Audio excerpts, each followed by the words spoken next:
بسم اللہ الرحمن الرحیم۔ صاف دل انسان کی 5 نشانیاں۔ نبی کریم صلی اللہ علیہ وسلم کا یہ فرمان ضرور سنیے۔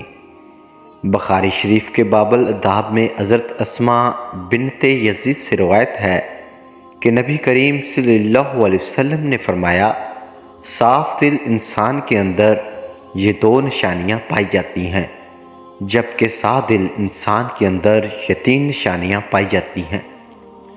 محترم ناظرین، سب سے پہلے بات کرتے ہیں کہ صاف دل انسان کی 5 نشانیاں کون کون سی ہیں۔ ماہرین نفسیات کے مطابق صاف دل انسان میں یہ 5 نشانیاں پائی جاتی ہیں۔ نمبر 1، ایسا شخص جو بہت جلد جذباتی ہو جاتا ہے، یعنی جب اس کے سامنے کوئی غلط بات کی جائے تو وہ یہ نہیں جانتا کہ اس کے آگے کون بیٹھا ہے یا اس کے جذباتی پن کے کیا نقصانات ہو سکتے ہیں۔ وہ کھل کر اپنی سچائی کا اظہار کرے گا اور اس مقصد کے لیے جذبات کا سہارا لے گا۔ نمبر 2، ایسا شخص جس کا غصہ تھوڑی دیر کے لیے ہوگا، یعنی جیسے وہ بہت جلدی جذباتی ہو جاتا ہے اور سامنے والے سے جھگڑا کر لیتا ہے، ویسے ہی بہت جلد ٹھنڈا بھی ہو جاتا ہے اور پھر سے بالکل ایسے ہو جاتا ہے جیسے کچھ ہوا ہی نہیں۔ نمبر 3، ماہرین نفسیات کہتے ہیں کہ ایسا شخص نہایت حساس طبیعت کا مالک ہوتا ہے اور لوگوں کے تلخ رویے اسے بہت تکلیف دیتے ہیں۔ یعنی ایک صاف دل انسان جب کسی کا تلخ رویہ دیکھتا ہے تو اسے بہت تکلیف ہوتی ہے اور وہ اندر ہی اندر ٹوٹ جاتا ہے۔ نمبر 4، ایسا شخص جو ہر رشتے کو داغ کی بجائے اپنے دل سے نبھائے گا، یعنی جس کے ساتھ تعلق نبھائے گا، دل سے نبھائے گا، پورے کا پورا اسی کا ہو جائے گا اور ہر دم اس کی خیر اور بھلائی کے لیے بے قرار رہے گا۔ نمبر 5، ماہرین نفسیات کے مطابق ایک اچھے اور صاف دل انسان کی 5 نشانیاں یہ ہیں کہ ایسا شخص کبھی کسی کے دل میں اپنے لیے وہ خلوص اور وہ محبت نہیں جگا پائے گا جو وہ دوسروں کے لیے محسوس کرتا ہے، جبکہ اس کے برعکس چلاک، ہوشیار، مکار اور چپلوس قسم کے لوگ سب کے دل میں اپنی جگہ بنا لیتے ہیں۔ آئیں اب اس کائنات کے سب سے بڑے امام و پیشہ نبی آخر الزمان حضرت محمد صلی اللہ علیہ وسلم کی زبان اقدس سے جانتے ہیں کہ اچھے اور صاف دل انسان کی خوبیاں کیا ہیں۔ امام بخاری رحمۃ اللہ علیہ نے بخاری شریف کے باب الاداب میں لکھا ہے کہ اسماء بنت یزید رضی اللہ تعالیٰ عنہ فرماتی ہیں کہ ایک دن رسول خدا صلی اللہ علیہ وسلم نے فرمایا، کیا میں تمہیں تمہارے اچھے لوگوں کے بارے میں نہ بتاؤں؟ صحابہ کرام نے عرض کیا، یا رسول اللہ، ہمیں اس بارے میں ضرور آگاہ فرمائیں۔ آپ صلی اللہ علیہ وسلم نے فرمایا، وہ لوگ جب ان پر نظر پڑے خدا یاد آ جائے، یعنی جن لوگوں کو دیکھ کر خدا یاد آ جائے وہ تم میں سے بہترین اور اچھے لوگ ہیں۔ یہ 2 قسم کے لوگ ہیں۔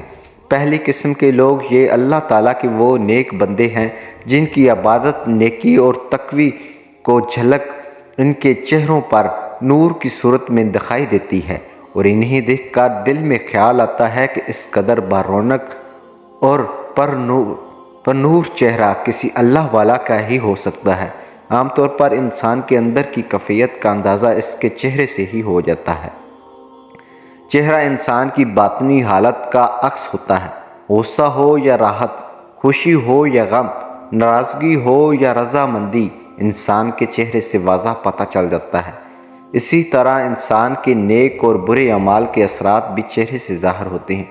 بخاری شریف کی ایک روایت کے مطابق نبی کریم صلی اللہ علیہ وسلم اپنے ایک خواب کا منظر بیان فرمایا کہ میں نے ایسے لوگوں کا ایک ہجوم دیکھا جن کے چہرے کی کیفیت یہ تھی کہ چہرے کا آدھا حصہ خوبصورت اور باقی آدھا حصہ بدصورت تھا۔ میں نے فرشتوں سے سوال کیا کہ یہ لوگ کون ہیں؟ فرشتوں نے جواب دیا کہ یہ آپ کی امت کے وہ لوگ ہیں جن کے نیک اور برے اعمال برابر ہیں، یعنی اعمال صالحہ بھی انہوں نے کیے ہیں اور اعمال سیاہ میں بھی پیچھے نہیں رہے۔ ان کے نیک اعمال ان کے چہروں پر نور کی صورت میں نظر آ رہے ہیں اور برے اعمال چہرے پر سیاہی اور کالک کے طور پر نما ہے۔ اللہ تعالیٰ کے نیک اور مخلص بندوں کے چہروں پر تقوی اور نیک اعمال کا نور ہوتا ہے، اس لیے ان کے رونق اور نورانی چہرہ دیکھ کر خدا کی یاد تازہ ہو جاتی ہے۔ دوسرے وہ لوگ جن کے اعمال، حرکت، ان کا اٹھنا بیٹھنا، لین دین، عبادت، معاملات اللہ تبارک تعالیٰ اور رسول خدا صلی اللہ علیہ وسلم کے حکامات کے مطابق ہوتے ہیں، انہیں دیکھ کر ایک مسلمان کی عملی زندگی کا نقشہ سامنے آ جاتا ہے۔ ایسے لوگوں کو دیکھ کر بھی خدا یاد آ جاتا ہے۔ نبی کریم صلی اللہ علیہ وسلم کا فرمان ہے، مبارک ہے تم میں سے کامل مومن وہ ہے جس کا اخلاق سب سے اچھا ہے، اور مومن اپنے حسن اخلاق سے دن میں روزہ رکھنے والے اور رات کو عبادت کرنے والے کا درجہ پا لیتا ہے۔ ہمارا اخلاق ہمارے مالک خالق کے ساتھ بھی اچھا ہونا چاہیے اور بندوں کے ساتھ بھی۔ خالق مالک اچھے اخلاق کا مطلب یہ ہے کہ اسے واحد لا شریک جانے، اس کوئی ہمسر نہ بنائیں، جو مال اس نے دیا ہے اس میں سے اس کی راہ میں خرچ کریں، نماز کی پابندی کریں، یوم آخرت پر ایمان رکھیں، قرآن پاک اور دیگر آسمانی کتابوں پر ایمان رکھیں، اس کی حلال کردہ چیزوں کو حلال اور حرام کردہ چیزوں کو حرام جانیں، تکلیف اور مصیبت میں صبر کریں اور اپنے خالق مالک کی نعمتوں پر شکر ادا کریں۔ اسی طرح ہمارا اخلاق بندوں کے ساتھ بھی اچھا ہونا چاہیے۔ اچھے اخلاق کے لیے قرآن سنت کا علم ہونا ضروری ہے، اس لیے قرآن سنت کا علم حاصل کریں اور اس علم لوگوں تک ان کے فائدے کے لیے پہنچائیں۔ ایک دفعہ ایک شخص نے امام جعفر صادق علیہ السلام سے سوال کیا، حسن خلق سے کیا مراد ہے؟ تو آپ علیہ السلام نے فرمایا، حسن خلق یہ ہے کہ تم اپنے کاندھوں کو جھکا لو، اپنی گفتگو کو پاکیزہ بناؤ اور اپنے دینی بھائیوں سے خندہ پیشانی سے ملاقات کرو۔ امام نے جو یہ فرمایا کہ اپنی شانوں کو جھکا لو، یعنی کہ اپنے دینی بھائیوں سے نرمی اور تواضع سے پیش آؤ، سختی یا غضب کے برتاؤ سے پرہیز کرو۔ مومن کی سختی اور غضب صرف کافر کے مقابلے میں ہونا چاہیے اور مسلمانوں کو آپس میں محبت اور الفت سے پیش آنا چاہیے۔ ناظرین، اگر آپ بھی اللہ کے نیک بندے بننا چاہتے ہیں تو ہر انسان سے اچھے اخلاق کے ساتھ پیش آئیں، ماں باپ کی فرما برداری کریں، ان سے اونچی آواز میں بات نہ کریں، انہیں کبھی جھڑکیں نہیں، ان کے ساتھ نرمی سے بات کریں، ان کا اسی طرح خیال کریں جس طرح انہیں بچپن میں آپ کا خیال رکھا تھا۔ بندوں کے ساتھ اچھے اخلاق میں یہ بھی ہے کہ رشتہ داروں کے ساتھ صلح رحمی سے پیش آئیں۔ ہمارے پیارے نبی صلی اللہ علیہ وسلم کا فرمان ہے کہ جو تمہیں محروم کرے اسے عطا کرو۔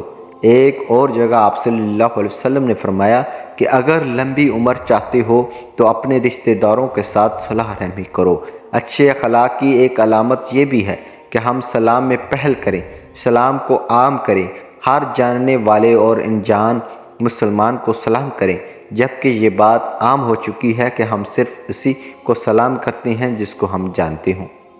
محترم ناظرین، جہاں نبی کریم صلی اللہ علیہ وسلم نے اچھے لوگوں کی خصوصیات بیان فرمائی، وہیں پر فرمایا کہ میں تمہیں تمہارے برے لوگوں کے بارے میں نہ بتاؤں۔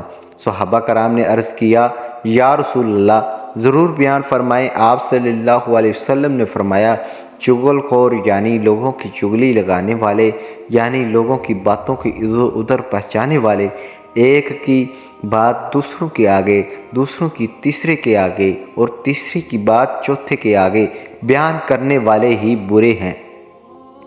ناظرین، اس بری عادت کا ہمارے ہاں عام طور پر رواج پایا جاتا ہے اور ہم سے بہت سے لوگوں کی یہ عادت بن گئی ہے۔ ہم بلا وجہ لوگوں کو بتاتے رہتے ہیں کہ فلاں شخص تمہارے بارے میں یہ کہہ رہا تھا اور فلاں شخص تمہارے بارے میں یہ باتیں ہو رہی تھی۔ بلا ضرورت ایسی باتیں کرنا شرعاً گناہ کبیرہ شمار کیا جاتا ہے، لیکن ہمارے ہاں اسے گناہ ہی نہیں سمجھا جاتا۔ حالانکہ ایسی باتیں اکثر فتنہ، فساد اور جھگڑے کا سبب بنتی ہیں۔ ہمارے اکثر ہونے والے باہمی تنازعات اور جھگڑوں کی اگر وجہ تلاش کی جائے تو اکثر ان تنازعات کے پیچھے کوئی نہ کوئی چغلی کار فرما ہوتی ہے۔ چغل خور ایک بیمار انسان ہے جو کبھی بھی ایک دوسرے کی اچھی باتیں منتقل نہیں کرتا، بلکہ وہ ایک دوسرے تک ایسی باتیں پہنچاتا ہے جس سے کینہ، دشمنی، فتنہ اور رنجش پیدا ہو۔ یہ اتنا بڑا گناہ ہے کہ اللہ تعالیٰ قرآن مجید میں فرماتا ہے، فتنہ پردازی قتل سے بھی بڑا گناہ ہے۔ ایک دوسری جگہ ارشاد ہے، فرماتا ہے، تباہی اور بربادی ہے ہر طعنہ زن اور چغل خور کے لیے۔ ناظرین، یہ ایک بہت برا اور گھٹیا عمل ہے۔ نبی کریم صلی اللہ علیہ وسلم نے اسے برے لوگوں کی علامت قرار دیا ہے۔ اللہ پاک ہمیں نیک بننے کی توفیق عطا فرمائے۔